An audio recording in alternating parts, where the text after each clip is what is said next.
Anyone who has ever heard about Ukrainian classical music has come across the name Mikola Lysенko.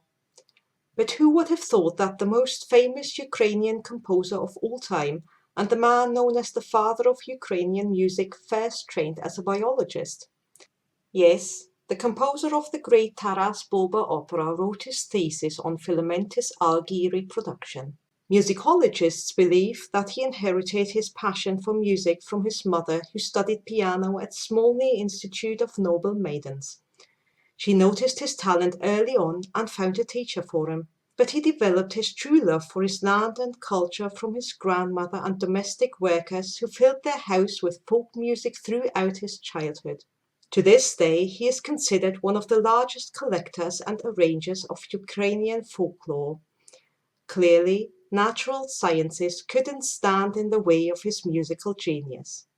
During his studies in Kiev, Lysенko took an active role in public activities, joined different cultural groups, founded the Kiev University Student Choir, organized concerts, wrote his first compositions, and embarked on several folklore expeditions in order to explore and transcribe Ukrainian folk songs.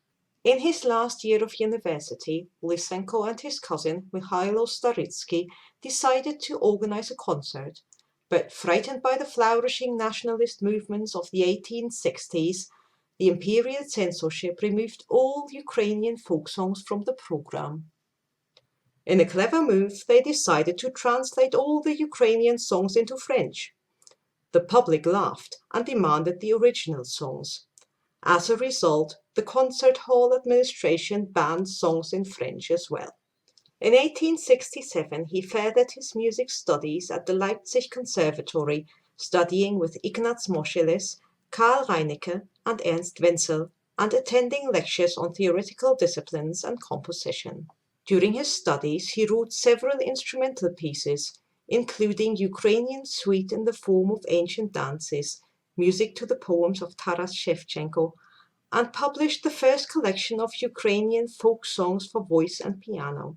After graduating from the conservatory, he returned to Kiev, where he resumed piano concert performances and started giving piano lessons. In 1874 to 1875, he studied orchestration under Rimsky-Korsakov in St. Petersburg. After studying there, he refused the position of conductor for a private opera, faced with the prospect of the imperial stage, and returned to Kiev despite the strict censorship that remained until the 1880s. Mikola Lysенko composed 10 operas, among them Christmas Night, Natalka Poltavka, and Taras Bulba. Lysенko and Staritsky had to organize the Christmas Night premiere by themselves, but all 4 performances were a huge success. The same cannot be said for his other masterpiece, Taras Bulba. The composer worked on the score for 10 years, but it was never staged or even printed during his lifetime. Tchaikovsky was delighted with the opera and offered to help Lysенko organize its premiere in St. Petersburg, but under one condition.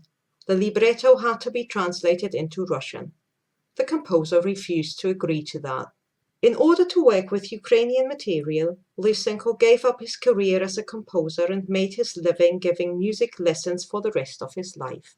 When Lysенko was buried, his own funeral march was played, which was written by the composer in honor of Taras Shevchenko.